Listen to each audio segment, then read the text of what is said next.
Shalom Bapak Ibu Saudara yang dikasihi oleh Tuhan. Saat ini saya ingin menjawab pertanyaan yang ada di dalam kolom komentar channel YouTube saya. Nah, beliau menanyakan tentang ayat di dalam Matius pasal 7. Di situ dikatakan seperti ini, bukan setiap orang yang berseru kepadaku Tuhan, Tuhan akan masuk ke dalam kerajaan surga, melainkan dia yang melakukan kehendak Bapa-Ku yang di surga. Pada hari terakhir, banyak orang akan berseru kepadaku, Tuhan, Tuhan, bukankah kami bernubuat demi namamu, dan mengusir setan demi namamu, dan mengadakan banyak mujizat demi namamu juga. Pada waktu itulah aku akan berterus terang kepada mereka dan berkata, aku tidak pernah mengenal kamu, enyahlah daripadaku kamu sekalian pembuat kejahatan. Nah, kalau kita tahu perikop dari ayat ini adalah hal pengajaran sesat, di mana Tuhan Yesus sedang ingin menegur kepada orang-orang yang mengatakan dirinya Tuhan, tetapi kelakuannya tidak sesuai dengan apa yang Yesus ajarkan. Jadi di sini Tuhan merujuk kepada nabi-nabi sesat, bukan merujuk kepada orang Kristen sejati. Jadi kita bisa lihat di ayat 15, waspadalah terhadap nabi-nabi palsu yang datang kepadamu dengan menyamar seperti domba, tetapi sesungguhnya mereka adalah serigala yang buas. Jadi Tuhan ingin mengatakan bahwa nabi-nabi palsu ini atau Kristen palsu ini, dia akan sama, yaitu sama-sama memanggil Yesus itu sebagai Tuhan, tetapi apa yang dia lakukan itu tidak menunjukkan kekristenan sejati, Bapak Ibu Saudara. Nah, di mana kita bisa membedakannya? Tuhan melanjutkan dengan kata-katanya seperti ini, dari buahnya lah kamu akan mengenal mereka. Dapatkah orang memetik buah anggur dari semak duri atau buah ara dari rumput duri? Demikianlah setiap pohon yang baik menghasilkan buah yang baik, sedang pohon yang tidak baik menghasilkan buah yang tidak baik. Tidak mungkin pohon yang baik itu menghasilkan buah yang tidak baik, ataupun pohon yang tidak baik itu menghasilkan buah yang baik.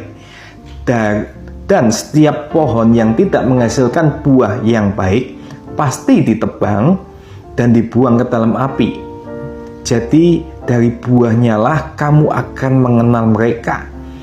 Jadi Bapak Ibu Saudara, kalau kita itu seorang Kristen sejati, bukan nabi-nabi palsu, pastinya saat kita menyerahkan diri kita kepada Tuhan Yesus, itu artinya kita memberi hidup kita kepada Yesus, dan kita memperagakan kehidupan Tuhan Yesus yang ada di dalam kehidupan kita itu sendiri, Bapak Ibu Saudara.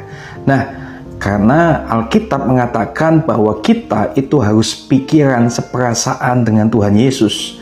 Bahkan Tuhan mengatakan supaya kita itu menjadi serupa dengan Yesus itu sendiri. Dan Tuhan juga berkata bahwa kita tidak mengenakan diri kita lagi, dan Kristuslah yang ada di dalam kehidupan kita, Bapak Ibu Saudara. Paulus juga pernah mengatakan, hidupku bukan aku lagi, tetapi Kristus yang hidup di dalam aku. Jadi kalau kita benar-benar Kristen sejati dan bukan nabi-nabi palsu yang tidak dikenal oleh Tuhan itu, pastinya kehidupan kita itu menunjukkan Kristus atau kasih Kristus itu sendiri. Dan dengan demikian pada intinya hidup kekristenan itu perjuangan untuk terus-menerus mengalami perubahan agar kita mengenakan atau memperagakan hidup kita seperti hidup Tuhan Yesus. Percaya kepada Yesus itu berarti serupa dengan Dia. Tidak seperti nabi-nabi palsu yang memanggil Yesus itu Tuhan, seakan-akan dia seperti orang Kristen, dia melakukan tata cara Kristen, tetapi hidupnya masih membuat kejahatan. Nah, otomatis kita juga tahu tidak serupa dengan Yesus itu berarti belum percaya. Nah, kita juga bisa lihat kalau kita tahu bahwa kalau di dalam gelas ini ada air dingin, secara otomatis itu akan timbul embun-embun di sekeliling ini, Bapak Ibu Saudara. Jadi kalau kita bukan nabi-nabi palsu, tetapi kita Kristen yang sejati, otomatis kalau air kehidupan yaitu Yesus itu ada dalam hidup kita, kita pun akan memunculkan embun-embun kebaikan. Seperti air dingin ini masuk ke gelas ini, dan akan otomatis ada muncul embun-embun yang ada. Dan otomatis juga kalau Yesus itu ada di dalam hidup kita, otomatis embun-embun kebaikan itu pun akan kita lakukan dalam hidup ini. Jadi yang dimaksud oleh Tuhan Yesus di ayat yang mengatakan bukan setiap orang yang berseru kepadaku Tuhan, Tuhan akan masuk ke dalam kerajaan surga, melainkan dia yang melakukan kehendak Bapakku yang di surga. Itu maksudnya bukan cuma orang itu percaya Yesus itu Tuhan, tetapi orang itu juga melakukan kehendak dari Bapa, yaitu menjadi seperti Yesus, Bapak Ibu Saudara. Karena kita tahu setan pun percaya Yesus itu Tuhan, tetapi dia tidak melakukan apa yang menjadi kehendak Bapa, tapi dia melakukan kejahatan atau pemberontakan. Nah, Tuhan Yesus memaksudkan bukan masalah salah memanggil dia itu sebagai Tuhannya, tetapi maksudnya adalah bukan sekedar memanggil dia Tuhan, tapi yang harus dilakukan adalah juga melakukan kehendak Bapa. Jadi saat-saat ini ada banyak orang di hari-hari terakhir ini, mereka bisa memanggil Tuhan, Tuhan, Tuhan, tapi tidak melakukan kehendak Bapa. Makanya Tuhan Yesus mengatakan tidak akan mengenal dia dan mencampakkannya ke dalam yang namanya ketak gigi.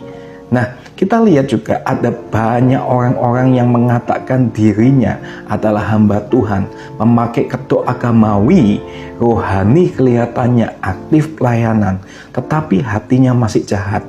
Tetapi masih aja juga mengambil keuntungan-keuntungan dalam setiap pelayanannya, dan juga melakukan hal-hal yang tidak Tuhan inginkan.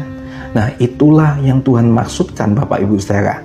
Di dalam 2 Timotius 2 ayat 19 dikatakan juga, tetapi dasar yang diletakkan Allah itu teguh, dan materainya ialah Tuhan mengenal siapa kepunyaannya. Tuhan pasti mengenal kita kalau kita itu benar-benar menjadi dombanya atau anaknya. Dan dilanjutkan seperti ini, Bapak Ibu, dan setiap orang yang menyebut nama Tuhan hendaklah meninggalkan kejahatan. Jadi kalau orang benar-benar nyebut nama Tuhan dan menjadikan Yesus itu Tuhan, harusnya meninggalkan kejahatan. Tapi ada banyak orang-orang yang menyebut Yesus katanya Tuhan, tetapi masih banyak melakukan kejahatan di dalam hidupnya. Nah, Yesus menunjukkan secara gamblang jalan lurus menuju surga, yaitu melakukan kehendak Bapa yang di surga. Di dalam Lukas dikatakan, mengapa kamu berseru kepadaku Tuhan, Tuhan, padahal kamu tidak melakukan apa yang aku katakan. Jadi Tuhan menginginkan setiap kita itu untuk menyebut dia Tuhan dan melakukan apa yang dia katakan. Jadi Bapak Ibu Saudara, biar saat ini kehidupan kekristenan kita bukan seperti nabi-nabi palsu itu, atau seperti serigala yang Tuhan katakan di dalam Matius 7 itu. Harusnya kekristenan kita itu menjadikan Tuhan bukan sekedar ada di mulut kita, tetapi menjadikan Tuhan Yesus itu ada di dalam setiap perbuatan kita. Jangan sampai mungkin kita punya kedok agamawi, kita aktif di dalam gereja, kita seakan-akan mengikut Yesus, tetapi kita tidak melakukan apa yang menjadi kehendak Bapa, yaitu kita melakukan apa yang Yesus lakukan, mengasihi, mengampuni, berbuat jujur, dan segala sesuatunya. Ada banyak mungkin saat-saat ini orang yang mengatakan katanya dirinya Kristen, katanya dia mungkin hamba Tuhan, tetapi hatinya masih jahat, hatinya masih melakukan dosa-dosa yang ada, dan tidak mencerminkan Kristus di dalam kehidupannya. Itu yang Tuhan tidak inginkan, karena Tuhan menginginkan bukan sekedar memanggil Tuhan, Tuhan di mulutnya, tetapi juga melakukan kehendak Tuhan Yesus di dalam kehidupannya. Itulah yang Tuhan inginkan dalam kehidupan kita, Bapak Ibu Saudara. Semoga saat ini bisa memberikan pencerahan dan pemahaman. Terima kasih, Tuhan Yesus memberkati.